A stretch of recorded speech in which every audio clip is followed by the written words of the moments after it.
Hi, easy chicken fried rice செய்கிறது எப்படின்னு பார்க்கலாமா? சிக்கன் நல்லா வாஷ் பண்ணி எடுத்துட்டு அதுக்கப்புறமா குட்டி குட்டி பீஸாக கட் பண்ணி வச்சுக்கோங்க. அண்ட் தென் சால்ட்டு, இந்த சிக்கனுக்கு தேவையான அளவு சால்ட்டு. அதுக்கப்புறமா காஷ்மீரி மிளகாத்தூள், இல்லைன்னா வெறும் மிளகாத்தூள், குழம்பு மிளகாத்தூள் போடக்கூடாது, வெறும் மிளகாத்தூள் போடணும். அந்த சிக்கனுக்கு எவ்வளோ ஸ்பைஸ் நீங்கள் எதிர்பார்க்குறீங்களோ அவ்வளோ ஆட் பண்ணிக்கலாம்.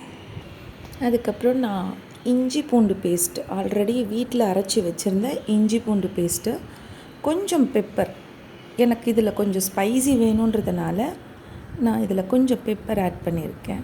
அதோட ஃப்ளேவரும் கொஞ்சம் கொடுக்கும். இஞ்சி பூண்டு பேஸ்ட்டு ஒரு ஸ்பூன் ஆட் பண்ணுங்கள். ஆட் பண்ணிவிட்டு நல்லா மிக்ஸ் பண்ணி விட்டுடுங்க.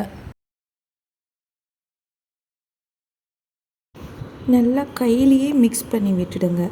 ஏன்னா அப்போ தான் எல்லாத்துக்கும் ஸ்ப்ரெட் ஆகும் அந்த மசாலா. ஒரு 10 மினிட்ஸ் இதை மூடி போட்டு மூடி வச்சுட்டு ஊற விட்டுடுங்க. அதுக்கப்புறமா நம்ம ஸ்டார்ட் பண்ணலாம்.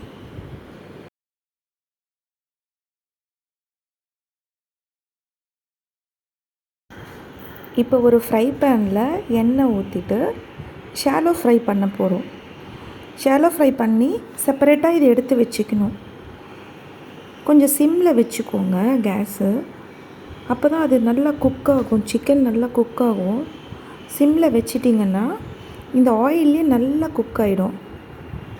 அது குக் ஆனது பிறகு உங்களுக்கு அந்த கலர் மாறும்போதே தெரிஞ்சிடும் குக் ஆகிடுச்சின்னு. அப்போ நீங்கள் எடுத்து செப்பரேட்டாக வச்சுடுங்க. அதே மாதிரி மீதி இருக்கிற எல்லாமே இதே மாதிரி ஷாலோ ஃப்ரை பண்ணி எடுத்து வச்சுடுங்க. நீங்கள் அதை செப்பரேட்டாக எடுத்து வைக்கிற பிளேட்டில் டிஷ்யூ போட்டுடுங்க. இதில் இருக்கிற பேலன்ஸ் ஆயில் எல்லாமே டிஷ்யூவில் ட்ரெயின் ஆகிடும். உங்களுக்கு இது ஃப்ரை பண்ணுறது மட்டும்தாங்க கொஞ்சம் பெரிய ஒர்க்காக இருக்கும், மித்தபடி எல்லாமே ஈஸி. இப்போ ப்ராசஸ் ஸ்டார்ட் பண்ணலாம். ஒரு கடாயில் எண்ணெய் விட்டு 4 முட்டை போடுங்க. முட்டை போட்டு அதில் சால்ட்டு, பெப்பர் எல்லாத்தையும் போட்டு நல்லா ஃப்ரை பண்ணிவிடுங்க. முட்டை நல்லா ஃப்ரை ஆகணும், செப்பரேட் ஆகணும். பொடி மாஸ்க்கு பண்ணுற மாதிரி நல்லா செப்பரேட்டாக ஃப்ரை ஆகணும். நீங்கள் இந்த டிஷ்ஷு ஸ்டார்ட் பண்ணுறதுக்கு முன்னாடியே ரைஸ் ஹாஃப் குக்கில் குக் பண்ணி எடுத்து வச்சுடுங்க. அதுக்கப்புறம் அதில் ஜிஞ்சர் கார்லிக் பேஸ்ட்டு கொஞ்சம் ஆட் பண்ணிங்கன்னா அந்த ஃப்ளேவர் கொடுக்கும். இந்த எக்லேயே அந்த ஜிஞ்சர் கார்லிக் பேஸ்ட் கொடுத்துட்டு எவ்வளோ ரைஸ் வேணுமோ அவ்வளோ ஆட் பண்ணிவிடுங்க.